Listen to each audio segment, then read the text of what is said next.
heading to the post office, and I wanted to share some of the items that sold and give you a realistic view of what people are making if you're not some huge reseller, so you don't get discouraged like I did just yesterday.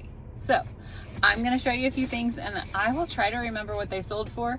And the cool part, well, I find it cool, is to know where people are shopping from.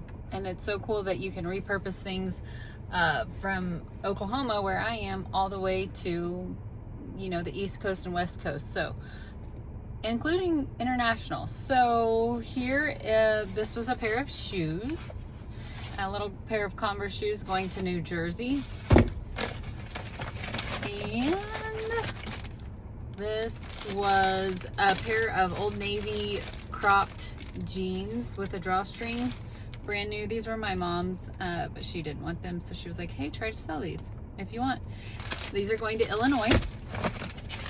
And this is going to Kate in Kentucky. It's a cute little black athletic skirt. And then the last one, this is a book going to Lisa in Hawaii.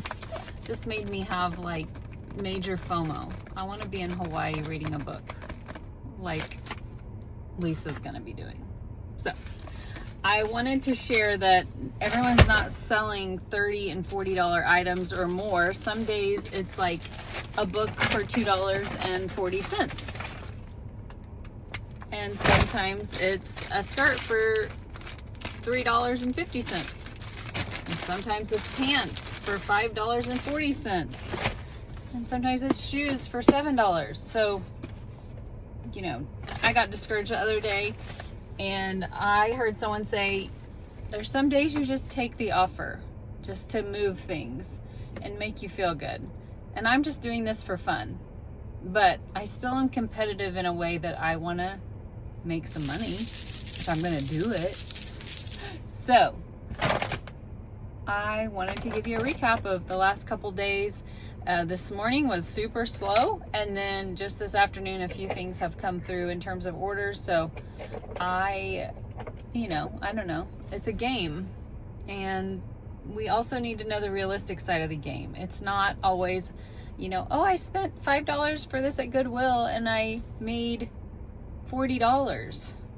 No, that's not everybody.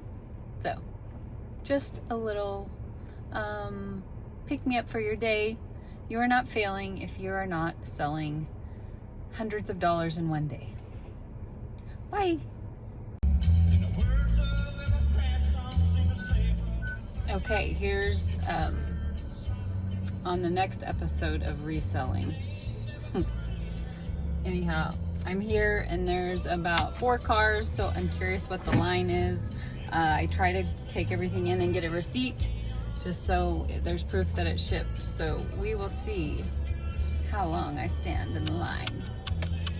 All right, I think I was in and out in 3 or 4 minutes. I let somebody go in front of me because he just had a package to pick up. And so I'm paying it forward.